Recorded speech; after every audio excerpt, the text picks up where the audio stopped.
기도하옵나이다. 아멘.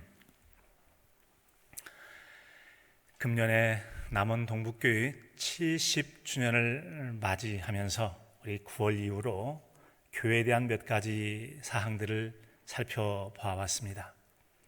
다음 주가 되면 지난 5월에 피택을 했던 성도들의 임직식이 있게 되고, 임직식이 끝나면 사실 중요한 대부분의 행사가 끝난다고 할 수 있을 것입니다. 바울 사도는 에베소서 4장 1절에서 주 안에서 갇힌 내가 너희를 권하노니 너희가 부르심을 받은 일에 합당하게 행하여 라고 말씀합니다. 내가 비록 예수 그리스도의 복음을 증거하다가 죄인처럼 여겨서 감옥에 갇혀 있긴 하다만, 자유로운 여러분들은 이 감옥 밖에서 부르심을 받은 일에 합당하게 잘 행해주기 바랍니다 라고 하는 겁니다. 부르심을 받은 일에 합당하게 행하여. 모든 교회는 각 지역과 시대적 상황이 맞도록 하나님께서 그 교회에 서게 하십니다. 뿐만 아니라 모든 성도 여러분들도 오늘 이 시대에 여러분이 살아가는 가정과 일터, 머문 모든 곳은 하나님께서 여러분이 서 계셔야 하고 무언가 할 일이 있어서 그곳에 세워주신 줄로 믿습니다. 따라서 이 교회나 개인이라고 하는 것은 각각 부르심이라고 하는 그런 부르심 앞에 맡겨진 일을 사명이라고 말합니다. 주어진 사명과 과제를 합당하게 행하라 라고 말하고 있어요. 합당하게 행하라. 점차 단풍이 짙어가고 있잖아요. 지난 한 주간 보니까 특별히 이번 한 주간이 많이 단풍색이 변한 것 같아요. 들녘에는 가을거지, 가을 추수가 많이 진행되고 있죠. 이런 추수 계절의 내 영혼의 들녘에는 어떤 믿음의 곡식과 열매들이 익어가고 있고 무엇을 추수할 만한 것들이 있는지를 한번 살펴보시기 바랍니다. 심는 게 없고 가꾼 게 없다면 거둘 것도 없겠지만 말이죠. 오늘의 말씀은 하나님이 우리를 복되게 하려고 주신 말씀이죠. 즉 신앙의 목표가 있는 삶이 복된 삶이다라는 거죠. 신앙의 목표가 있는 삶이 복되다. 그러므로 이런 목표를 가지고 한번 살아보아라 라고 하는 거죠. 목표에 대한 여러 명언들이 참 많이 있는데 그 중에 하나 폴 제이 마이어라고 하는 분은 이런 말을 한 적이 있습니다. 할 수 있는 능력이 있는데도 불구하고 당신의 원하는 발전을 이뤄내지 못한다면 그것은 당신의 목적이 분명하지 않기 때문입니다.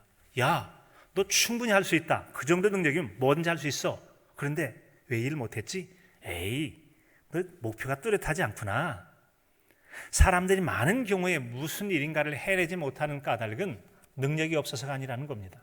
무언가를 해보고자 하는 뚜렷한 목적의식이나 목표가 없기 때문에 일을 이루지 못한다라고 하는 거예요. 그래서 자기 목표를 마음속에 명확히 그리라고 하는 거죠. 그리고 다짐을 자꾸 되풀이하는 것. 내가 이 일을 해보리라. 그러면 그것을 현실로 이루내는 힘이 솟아나게 될 거라는 겁니다. 목표가 있고 도전해보려고 해야 현실이 되어지는 거죠.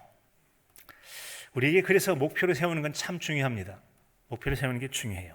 다음에 이 세 가지 질문에 답할 수 있는 사람은 100명 중에 3명 안에 들어가는 매우 우수한 상류층의 삶을 살아갈 수 있답니다. 그다지 어려운 것도 아니에요. 나머지 97%의 사람들은 그 단순한 질문에 답을 할 준비가 되어 있지 않기 때문에 3%의 제외된 나머지 97% 사람인데, 이 3% 사람은 나머지 97%보다 수입 면에서 10배 정도가 나은 훨씬 월등한 그런 나은 삶을 살아갈 수 있다고 얘기합니다. 이런 질문입니다. 한번 생각해 보십시오. 첫 번째는 세워둔 목표가 있는가? 여러분 목표가 있으세요? 무슨 일을 해보고 싶으세요? 목표가 있는가? 두 번째는 목표를 기록해 두었는가? 많은 경우에 목표가 없기도 하거니와 목표가 있다면 한번 써보라는 거죠. 두 번째예요. 세 번째는 목표 달성을 위한 계획을 세웠는가? 첫째는 목표, 무언가 해보려고 하는 목표가 있는가? 두 번째는 목표를 써봤는가? 이 목표를 세 번째는 어떻게 구체적으로 실행할 것인가? 계획들을 써봤느냐? 이 세 가지만 잘해도 100명 중에 3명 안에 들어가는 상류층의 삶을 살 수 있다는 것이죠. 97%의 사람은 목표가 추상적이거나 전혀 목표를 갖고 있지 않다. 하버드 대학 논문의 내용입니다. 97명 정도, 100명 중에 96명은 목표가 뚜렷하지 않거나 그냥 목표 없이 그냥 살아간다는 거죠. 목표가 있는 삶과 없는 삶의 놀라운 열구 결과는 미국의 명문 예일 대학에서 어떤 사람들, 특정한 사람들 22년 동안을 추적을 합니다. 일정한 숫자를 22년 동안 추적을 해봤더니 이런 결과가 주어지더라는 겁니다. 3%의 사람, 상류층이라고 말해요. 글로 구체적인 목표를 써본 사람. 열에 한 명, 중상류층입니다. 마음속으로 목표를 다짐한 거예요. 쓰지는 않았지만 마음으로 늘 종이에 쓴 듯이 또 다짐하고 또 다짐해서 마치 돌에 새기듯이 마음에 새겨놓은 사람. 세 번째, 19% 열에 2명 정도 중산층, 중간쯤 가는 사람인데 목표를 세웠으나 이거 할까 저거 할까 자주 목표가 수정되는 사람, 바뀌는 사람. 네 번째, 41% 열에 4명 정도 서민층, 그냥 열심히 사는 게 목표다. 뭘 위해? 그냥 열심히 하면 되지 뭐. 뚜렷하게 뭘 해보겠다가 아니라 그냥 열심히만 사는 사람은 서민층에 해당된다. 그리고 27% 열에 3명 가까운 사람들은 빈곤층인데 목표는 관심이 없어요. 그냥 뭐 열심히도 안 살고 그냥 되는 대로 사는 사람이라고 하는 거죠. 자, 여러분, 목표가 있는 삶과 있지 않는 삶에는 커다란 이런 차이가 있습니다. 그래서 목표를 세우는 게 참 중요하죠. 이 같은 목표를 세우는 방법들에 대해서 젊은이들은 스마트 기법이라고 하니, 스마트하다, 멋진. 근데 이것은 영어의 첫 글자를 딴 거죠. 스페시픽이라고 해서 첫 번째는 구체적으로 뭘 하겠다, 나 해볼 거야. 그게 뭔데?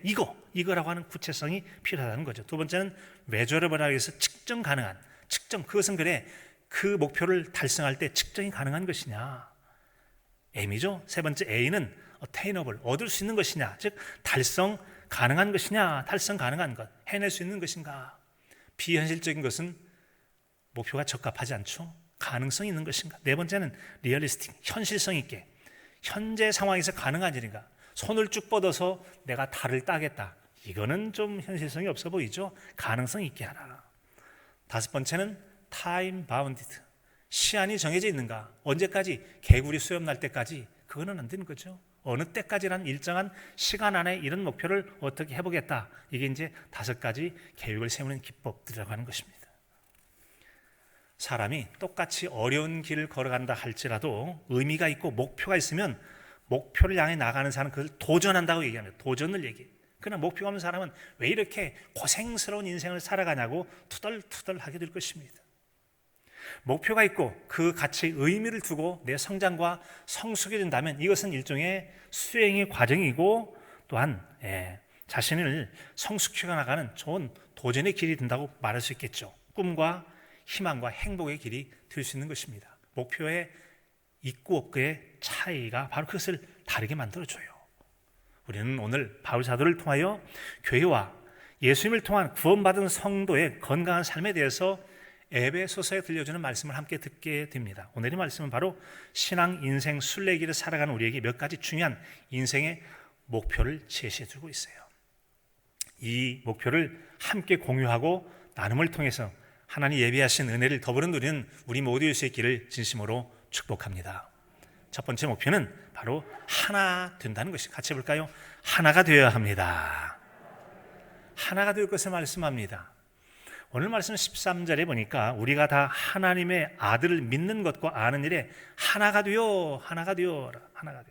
무엇이 하나 되어야 된다고요? 뭘 하나가 되어? 몰라, 그냥 하나 되래.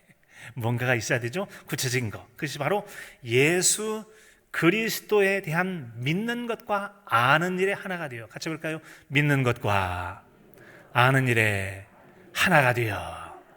예수 그리스도를 믿는 것과 아는 일에 하나가 되어. 예수님을 먼저 알아야 바로 믿겠죠.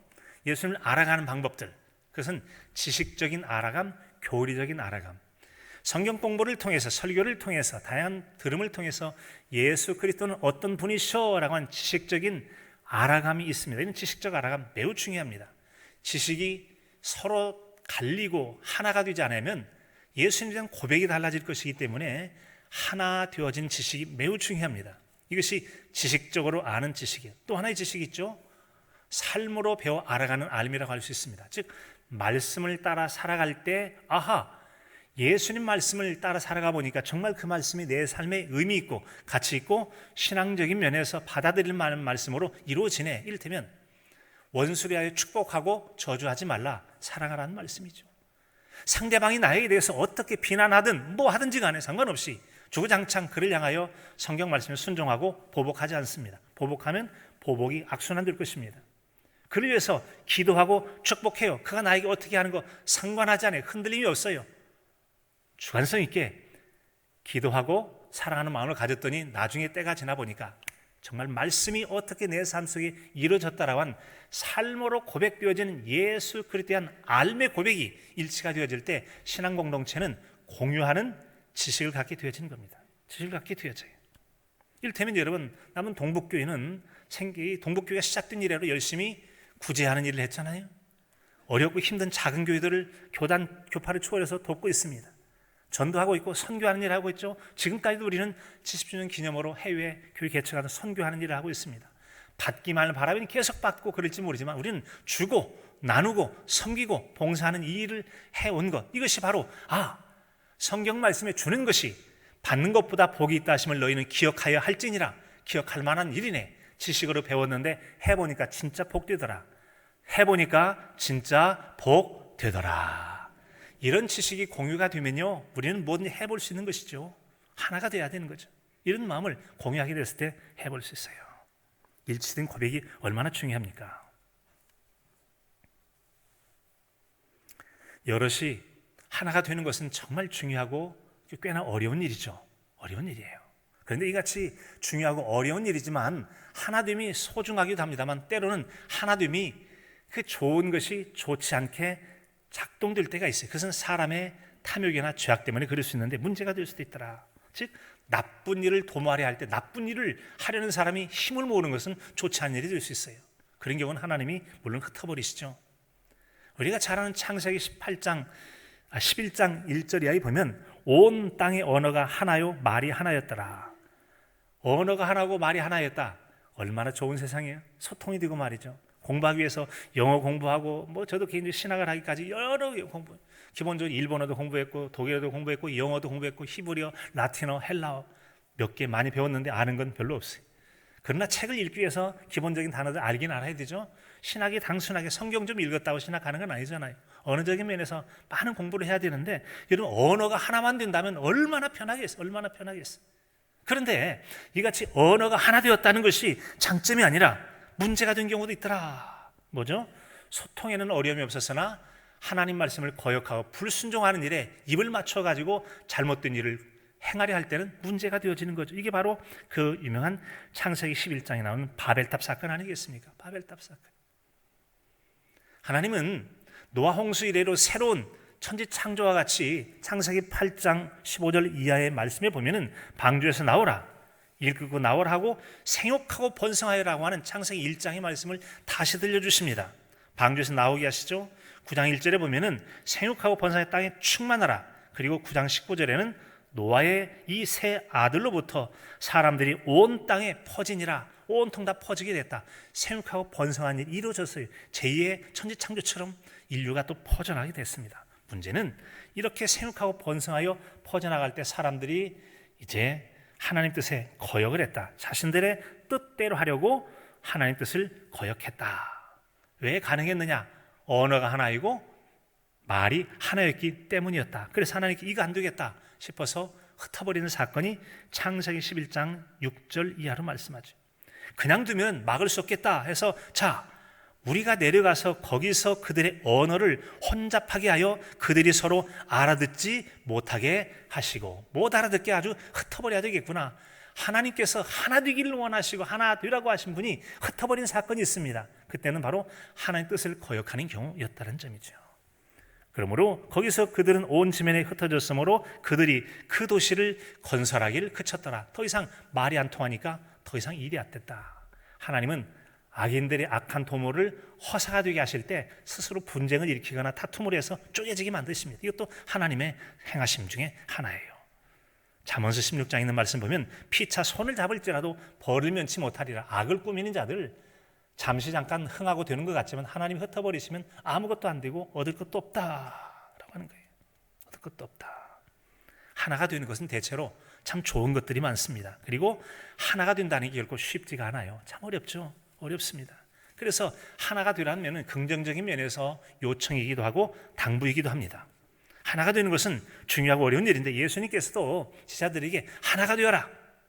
하나가 되어야 합력해 선을 이룰 수도 있고 한 마음, 한 뜻, 한 사랑 되어야 큰 뜻을 도모하여 하나님의 신앙 공동체를 통해서 일을 이룰 수 있으므로 하나 될 것을 말씀해 주시죠. 대표적인 내용이 바로 요한복음 17장 21절 이하에 있는 말씀, 예수님의 대제사장적 기도이시죠. 우리가 하나인 것처럼 저들이 하나가 되게 하소서. 같이 해볼까요? 하나가 되게 하소서. 하나가 되어야 뭘 하든지 말든지 하죠. 마음이 여러분 4분 5열 쪼개져 있다면 무슨 일을 할 수 있겠어요? 하나가 되어야 된다. 하나가 되어야 된다. 바울 사도도 빌립보 교회 빌립보서 2장 2절 이하에 보면 마음을 같이하여 같은 사랑을 가지고 뜻을 합하여 한 마음을 품어라고 해서 같이 해볼까요? 한 마음을 품어. 예, 한 마음을 품어야 되죠. 한 마음을 품어야 돼요. 우리 이번에 70주년 기념 행합니다. 이런 일 해봅시다. 그럼 해보십시다. 마음이 모아졌어요. 70주년 되면 성교육 개척해봅시다. 해보십시다. 마음이 하나가 되면 수월하게 되는 거예요. 수월하게 되는 거예요. 합력이 되니까 말이죠.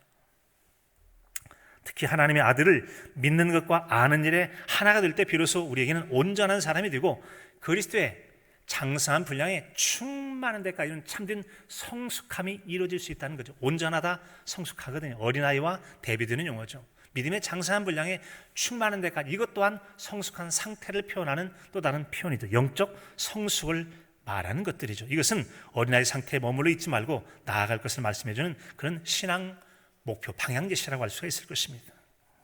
자, 이처럼 여러분 남원 동북교회 성숙한 면, 이런 고백들이 우리에게 있을 때 얼마나 이런 좋습니까? 이게 하나가 되어진다. 하나가 되어서 성숙한 면을 고백할 수 있다는 것 참 좋은 일이죠. 하나님의 아들을 믿는 것과 아는 일에 하나가 되리라는 이런 하나됨의 마음을 가지고 이 추수의 계절, 이 가을에 나에게 있어서는 어떤 면에 있어서 그렇게 나아가야 되고 성숙되어 나가야 될지 하나된 목표를 찾고 하나님의 목표를 향해 함께 나아감으로 믿음의 장성한 분량에 충만한 데까지 이르는 저와 여러분의 성숙함이 그리고 더해가는 은혜의 계절이 될 수 있기를 간절함으로 축복합니다. 또 하나는 어린아이가 되지 않길 바라셨어요. 어린아이가 되지 말거라. 이는 우리가 이제부터 어린아이가 되지 아니하여, 왜? 사람의 속임수와 간사한 유혹에 빠지지 않으려면 어린아이가 되지 말라라고 말씀해요. 어린아이가 되지 말라. 여기서 말씀하는 어린아이는 앞에서 말씀하신 온전한 사람이라는 말씀과 대비가 되고 또한 믿음의 장성한 분량에 충만한 데까지는 성숙한 사람과 대비가 되는 그런 사람이에요. 자, 우리에게 있어서 이 영적으로 미숙한 자가 되지 말라. 왜요?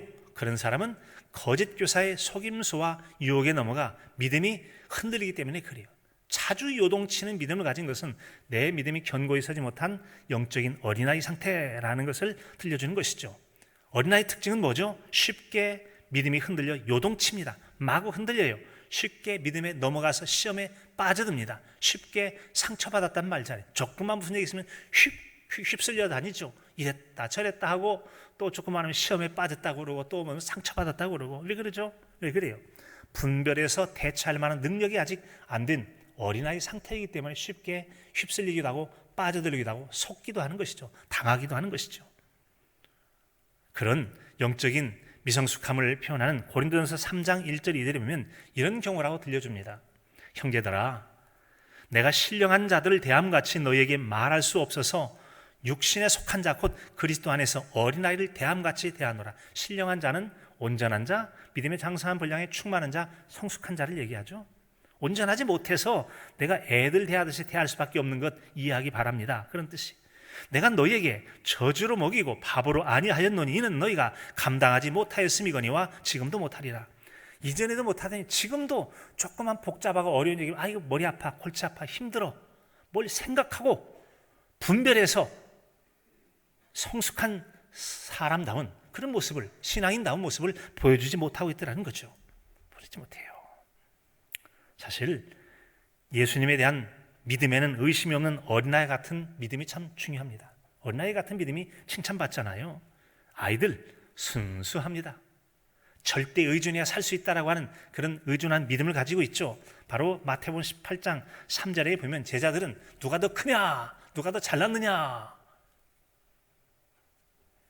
그때 예수님께서 한 아이를 세우시고 누구든지 이 어린아이와 같이 자기를 낮추는 사람이 천국에서 큰 자니라. 아이들의 특징은 나는 아무것도 할 수 없어요. 부모님의 도움을 통해 살 수 있어요. 절대 의존하게 됩니다. 부모님만 바라보게 되는 거예요. 나이가 먹어요. 내 마음대로 할 수 있어. 부모님 더 이상 말 안 들어도 돼 하면서 하나님께 집중을 하지 않고 자기 속에는 좋은 대로 욕심이 점점 생겨나요. 내가 너보다 잘나고 싶고 뛰어나고 싶고 우월하고 싶은. 그런데 오늘 말씀 속에서는 어린아이 같아야 될 그런 믿음의 우리에게 또 다른 면에서는 어린아이 같지 말라고 말씀합니다. 순수하고 하나님을 절대 신뢰하는 믿음에 있어서는 어린아이와 같은 믿음을 잘 지켜가실 수 있기를 바랍니다. 하지만 살이 분별을 하는 데 있어서는 분별하지 못하는 어린아이 상태에 벗어나서 분별할 줄 아는 성숙함으로 나아갈 것을 말씀해 줘요. 그것이 바로 오늘 말씀이에요. 오늘 말씀은 어린아이 되지 말라. 왜? 어린아이는 단단한 음식을 먹지 못할 뿐만 아니라 살이 분별한 능력이 부족하기 때문에 분별하지 못해 잘 속아 넘어가요. 자기가 가야 될 길을 잃어버리고 남에게 질질 끌려다니기 쉽단 말이죠. 그래서 어린아이 상태에서 벗어나 믿음의 장성한 분량에 성숙한 그런 상태로 나아갈 것, 장성한 분량에 충만한 데까지 나아갈 것을 우리에게 촉구하고 있는 것 아니겠습니까? 성숙함이란 결국 지각을 사용해서 깨달아 알고 분별할 줄 아는 신앙의 상태로 나아가는 것이 성숙으로 나아가는데 그런 방향으로 나아갈 것을 우리에게 말해주고 있죠. 히브리서 5장 14절에 보면 단단한 음식은 장성한 자의 것이니 그들은 지각을 사용함으로 연단을 받아 선악을 분별하는 자들이니라. 옳고 그름을 분별할 줄 알아야 되죠. 분별하지 못하면 참 곤란해져요. 고린도전서 14장 20절에 보면 형제들아 지혜는 아이가 되지 말고 악에는 어린아이가 되라. 지혜는 장성한 자가 되라. 악한 일에는 미련한 자처럼 잘 모르고 선한 일에는 지혜롭고 총명한 자처럼 열심을 내라. 그래서 악한 일에는 어리석은 자가 됐고 지혜로운 데 있어서 어린아이처럼 되지 않고 장성한 자가 될 것을 말씀해 주고 있죠. 그런 성숙함이 우리에게 필요한 것입니다. 자, 이러면 남은 동북교회 역사에 맞는 성숙함 필요하지 않겠어요? 동북교회가 금년도에 70주년 됐다고 그랬어요. 지역사회, 지역교회에서 이 교회에 이런 문제 생길 때 뭘 어떻게 하면 좋아? 동북교회 가보면 돼. 동북교회 가서 어떤 점, 동북교회 그 점에 대해 살펴보면 답이 다 나와 있어. 동북교회는 횟수만 오래된 것이 아니라 아주 성장되고 성숙되어서 안정적으로 그 문제에 대한 아주 좋은 답과 모본을 보여주고 있어. 동북교회가 답이야. 이런 정도가 돼야 동북교회가 성숙한 교회 아니겠습니까? 자, 그런 모범을 보고 배울 만한 것들이 있을 때 성장되고 성숙된 교회에서 면모를 갖춘 것이죠. 숫자만 많아진 것이 아니라 어느 면에 있어서 그 점은 이렇게 하고 저렇게 하는 데 있어서 아주 신앙적으로 성경적인 면에서 아주 정리가 잘 돼 있어. 그 점은 그렇게 보고 그대로 하면 충분히 좋은 모범이 될 수 있어. 동북교회가 그런 교회가 되어야 되는 것이죠. 이 같은 여러분 지혜로운 삶은 순종으로부터 시작되죠. 완전한 지혜이신 예수 그리스도의 말씀을 따라 순종할 때 우리는 지혜로운 삶이 가능합니다. 바로 마태복음 7장 24절에 의해서 예수님 말씀하시죠. 누구든지 나의 이 말을 듣고 행하는 자는 그 집을 반석 위에 지은 지혜로운 자와 같다라고 말씀합니다. 반대로 내 말을 듣고도 행하지 않는 사람은 모래 위에 지은 어리석은 자와 같다라고 말씀하고 계세요. 지혜가 바로 하나님 말씀 앞에 순종함에 있음을 우리에게 들려주고 있는 것입니다. 순종함에 있는 것이다. 우리가 잘 아시는 것처럼 여러분 지식과 지혜는 다르다고 말하죠. 건강에 관심 많으시니까 건강에 대한 거, 운동이 중요합니다. 운동은 유산소 운동, 많이 호흡을 하는 운동이 있는가 하면 근력 운동, 근육 운동도 있습니다. 근력 운동과 유산소 운동의 적절한 운동은 우리 건강을 증진시키고 면역력을 증진시켜서 병이 잘 안 걸리고 병이 걸려도 이길 수 있는 힘을 길러줍니다. 운동하세요. 지식이 아주 많아. 시험 보면 100점. 지식이 많은 사람. 그런데 운동은 안 해. 지혜가 없는 사람. 왜? 순종을 안 하니까. 그런데 지식이 얼마가 됐든지 간에 그 말씀대로 순종해서 삶으로 살아내게 됐을 때 근력이 강화가 되고 심폐기능이 향상되어지고 면역력이 향상되어서 건강이 좋아진 사람은 지혜로운 사람입니다. 왜요? 지식을 삶으로 살아냈기 때문이에요. 삶으로 살아내는 사람이 지혜로운 사람입니다. 그게 예수님 말씀이에요. 세상 지식도 마찬가지고 예수님도 내 말을 듣고 지켜 행하는 자가 반석에 집을 지는 지혜로운 사람 같다. 아무리 기가 막힌 하나님 말씀 듣고도 손 하나 꿈쩍도 하지 않으면 이루어지는 거 하나도 없다. 어리석은 사람 같다고 말씀하는 거예요. 어리석은 사람 같다. 지혜로운 사람의 한 예를 우리는 바울 사도의 모습을 통해 볼 수 있는데요. 그는 고린도전서 8장 12절에 이같이 말씀합니다. 이같이 너희가 형제에게 죄를 지어 그 약한 양심을 상하게 하는 것이 곧 그리스도에게 죄를 지는 것이니라. 즉 믿음이 약한 성도의 양심에 고통을 주고 넘어지게 하는 것은 예수님께 죄를 짓는 것이기 때문에 믿음이 약한 성도에게 도덕적 갈등, 신앙적 갈등을 일으키는 것 좋지 않다는 거죠. 그러므로 만일 음식이 내 형제를 실족하게 한다면 나는 영원히 고기를 먹지 아니하여 내 형제를 실족하지 않게 하겠다. 고기를 먹는 것이 만약에 누군가에게 신앙에 실족을 주는 문제라면 내가 평생토록 고기를 안 먹겠어. 생각만 하는 것이 아니라 실천적 삶을 통해 믿음의 지혜를 이루내는 바울 사도의 모습이에요. 이처럼 바울 사도는 자신의 행동이 다른 성도의 믿음 생활에 조금이라도 부정적 영향을 준다면 평생토록 고기를 먹지 않겠다는 것처럼 행하지 않겠다. 지식적으로 하는 것뿐만 아니라 행동으로 정해서 실천하는 모습. 실천하는 모습. 이것이 바로 성숙된 모습이 아니겠습니까? 성숙된 모습. 우리는 개인적으로도 교회적으로도 이런 성숙된 면모를 갖춰야 되는 거죠. 이같이 연약한 성도를 배려하는 마음으로 행동을 주의하는 것이 형제를 사랑하는 것으로 많은 일을 행하는 것보다 좋은 직분이고 귀한 은사이고 성숙한 모습입니다. 직분은 중직자인데 늘 상처를 주는 사람과 중직은 아닌데 사람들이 힘과 용기와 믿음을 굳게 세워준 사람, 누가 주님 보시기에 성숙한 사람입니까? 성숙한 사람은 남을 세워주는 사람이 성숙한 사람이에요. 직분은 중한데 찔러대고 아프고 상처 주고 넘어뜨린다면 그게 뭐가 중요해? 차라리 직분을 안 받으면 못한 거 아니겠어요? 그러나 아무런 직분이 있는지 없는 말씀에서 위로하고 격려하고 세워가고 굳건히 서게 하는 것, 아주 좋은 직분 받고 귀한 은사이고 성숙한 모습이다. 아직 어린아이 믿음에 머물러 있지 않은 자신을 돌아와서 이 추수의 계절에 성장과 성수를 향해 나아갈 점들을 찾아 함께 성장해가는 저와 여러분의 신앙의 삶이 되시기를 간절함으로 축복합니다. 세 번째는 온갖 교훈의 풍조에 요동하지 않기를 바라셨어요. 요동하지 않기를 바라셨다. 14절 하반절에 보면 사람의 속임수와 간사한 유혹에 빠져 온갖 교훈의 풍조에 밀려 요동하지 않게 하려 합니다. 요동하지 않게 하려. 요동한다. 흔들려서 움직인다. 요동, 흔들려서 움직인다. 요즘은 좀 보기 어렵습니다만 어릴 때는 신장로가 있어요. 신장로. 그 다음에 소달구지가 있어요. 있으면 막 달려가서 엉덩이 한번 걸치고 가면 얼마나 좋은지. 그런데 그게 막 어떻습니까? 온통 막 이게 요동치잖아요. 요동친다는 것은 외부의 힘에 의해서 마구 움직여지는 상태를 요동친다고 말하는 거예요. 외부의 힘에서 마구 요동치는 것, 움직이는 것, 요동치는 것이죠. 아이 같은 약한 믿음을 흔드는 외부적인 힘, 이것이 바로 오늘 말씀 속에서는 외부적 힘이 사람들의 속임수, 간사한 유혹, 이것을 다른 표현으로 온갖 교훈의 풍조라고 얘기했고, 이걸 다시 말하면 세속적이고 비신앙적인 세상이 바람 불어와 세상이 그렇대, 교회도 그래야 되는데, 아니, 세상이 아무리 그런 바람이 불어와도 교회는 아니지. 하나님의 신앙 공동체에서는 받아들일 수 없는 외풍을 차단하고 교회는 교회담을 지켜가는 게 필요하다는 거죠. 어린아이 같은 경우는 그런 바람이 불면 팔랑팔랑 요동치는 거예요. 외부의 힘에 의해서 막 움직인다. 속임수와 같은 거. 이 속임수란 말은 원래 이 도박꾼이 노름을 할 때 손에 속임수로 이렇게 해가지고 막 뭐 나오잖아요. 상대방을 속이는 것, 그런 것이 속임수라고 하는 거랍니다. 그런 사람이 걸려들면 영적으로 미성숙하여 거짓 교사들의 교훈에 마구 흔들리고 노란하는 상태에 빠지게 된다. 그런 속임수에 넘어가지 않도록 예수 그리스도께서 교회의 직분자를 세워주셨다라고 하는 거죠. 교회의 직분자를 세워주셨다. 그리고 연약한 믿음을 가진 성도를 양육하도록 했다는 겁니다. 이런 일을 위해서 우리는 믿음의 장성한 분량에 충만한 데까지 개인적으로 성숙해야 되고, 성숙된 자들은 약한 자들을 가르치고 도와야 되는 거죠.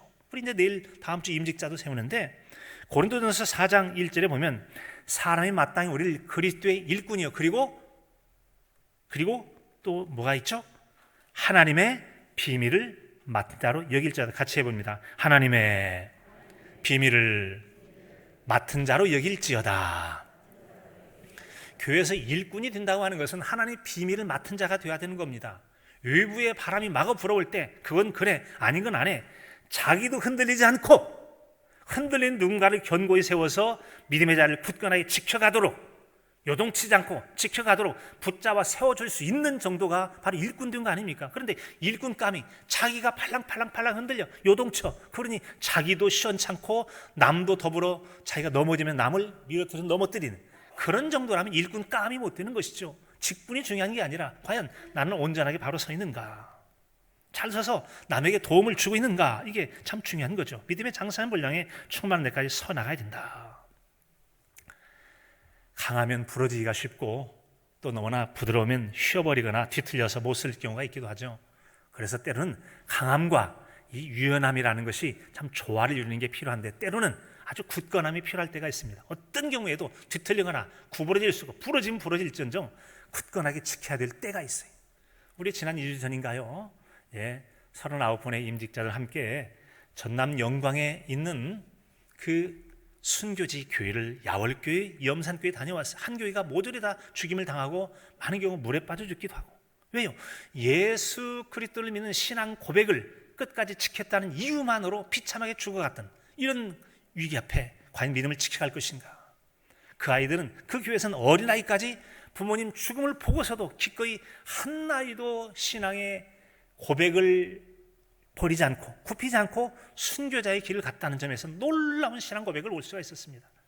연령이 많고 신앙의 연조는 많을지 모르지만 조금만 어려면 작은 이득 관계에서도 신앙의 고백을 굽혔다가 폈다가 그래서 되겠어. 어느 상황 속에서도 나는 예수 그리스도의 십자가의 구원의 복음 앞에 주님 재림하실 주님의 복음 앞에 절대 이 지식이 바뀌지 않는 절대 불변의 진리의 지식을 가지고 있는지, 이게 바로 순교적 신앙을 가진 사람들 아니겠습니까? 이런 경우에는 절대 굳건한 믿음을 가져야 돼요. 절대 굳건한 믿음을 가져야 돼요. 로마서 12장 2절은 말씀하죠. 너희는 이 세대를 본받지 말고 오직 마음을 새롭게 함으로 변화를 받아 하나님의 선하시고 기뻐하시고 온전하신 뜻이 무엇인지 분별하도록 하라. 분별하여 살아가야 되는 거 아니겠습니까?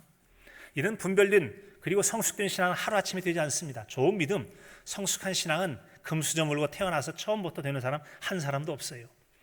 예수님의 탄생에 대한 기록인 누가복음 20장, 아니죠. 2장 40절과 52절에 보면은 예수님도 아기가 자라며 강해지고 예수는 지혜와 키가 자라가며 라고 하는 성장과 성숙의 과정, 변화의 과정을 통해서 성숙된 모습이 일어섰음을 알 수가 있습니다. 그런 모습을 알 수 있어요. 자, 여러분, 우리가 설교 초반에 어떤 목표를 설정해야 결과를 얻을 수 있다라고 그랬어요. 가만히 있어서 얻어진 거 하나도 없어요. 그냥 이제 우리가 70주년 기념에 대한 내용을 맞춰가면서 지난 1년 동안의 내용들을 간략히 한번 정리해 보았어요. 제가 사랑하는 자여라는 그 찬양 가사, 사랑하는 자여 이 소망을 간직하기 원해요. 나를 위해 날 대신에 생명을 주신 주님이 이 땅에 다시 오셔서 구원을 이루실 때까지 날마다 주님의 오심을 바라며 살아갑시다. 히브리서 9장 28절에 바로 죄와 상관없이 자기를 바라는 자들에게 두 번째 다시 오시리라 주님의 재림을 말씀해 주죠. 재림 신앙을 가진 성도로서 우리가 주님 만날 때 어떤 모습으로 만날 것인가? 순결한 그리스도의 신부요, 칭찬과 상급이 있는 착하고 충성된 종으로 만남을 위해서 뭘 준비할 것인가? 그냥 대략적인 일들을 세봤는데 말이죠. 이런 내용이에요. 이제 거의 다 끝나가고 있고 하나님 주신 은혜, 여러분들의 기도와 협력 덕분에 이루어졌습니다. 마이클 헨슨이라는 사람은 뜻을 세운다는 것은 목표를 선택하고 그 목표에 도달하도록 할 행동 과정을 결정하는 것이다. 결정한 다음에는 목표에 도달할 때까지 결정한 행동을 계속하는 것이다. 중요한 것은 행동하는 것이다. 가만히 있어서 이루어질 것 한 가지도 없어요. 제가 몇 가지 말씀할 텐데 개인적으로 피부에 와닿을 수도 있고 그렇지 않을 수도 있을지 모릅니다만 누군가는 또 꼭 필요한 것이기도 했어요. 이런 내용이에요. 70주년 기념 강연과 신앙관전 마쳤죠. 동북교회 70년 된 교회학교 교가를 복원했습니다. 70주년 기념의 찬양이 제정이 됐고요. 전교인 체육대회 마쳤습니다. 직원선거 마쳤고 임직은 다음 주에 합니다. 남은 시 어려운 이웃을 위한 기부 마쳤고요. 70주년 기념주일과 홈커밍데이 잘 마쳤습니다. 캄보디아 선교지 기념교회 건축 진행 중이고 헌당 예배는 내년 2월 19일 날로 예정되어 있습니다. 교회 종을 총회 유물로 만드는데 총회 유물 7호로 제정이 됐죠. 11월 초에 남원시 향토문화재 신청을 했기 때문에 전문가 또 과정을 거쳐서 진행되어 나갈 것입니다. 그 외에도 여러분 지난해 하느냐 마느냐 연초에도 코로나 때문에 어려웠다고 하는 어머니 기도회가 어제 여의도 순복음교회에 있었죠. 앞으로는 남원시 같은 경우가 처신이 안 될 겁니다. 작은 도시는 어림도 없어요. 그때 하나님께서 또 기도를 해서 우리가 그보다 앞선 그런 일들로 행할 수 있잖아요. 지금 남아있는 게 노인대학에서 효도잔치하는 것, 이제 우리가 이웃의 사랑 나눔으로 대신하기로 했습니다. 대부분의 것들 이루어졌습니다. 여러분, 말씀드리라는 게 이것입니다. 우리는 각각의 개인과 교회라고 하는 신앙 공동체가 부르심을 받았고 부르심에 합당하게 행할 사명을 받았는데 어느 것 하나 가만히 있어서 이루어지는 한 가지도 없다라는 거죠. 작은 일도 구체적인 계획과 실행을 위한 노력을 행했을 때 이루어질 수 있다는 것이죠. 가을과제 한창인 추수의 계절에 내 영혼의 들녘에 어떤 믿음의 곡식과 거둘 것들이 있는가를 되돌아보아서 주님 오실 그때쯤에 내 영혼의 추수 때 무엇으로 주님 앞에 마주서서 잘했다 착하고 충성된 종이라고 맞이할 수 있을지를 되돌아보는 은혜의 이 가을 계절이 될 수 있기를 간절함으로 축복합니다. 하나님,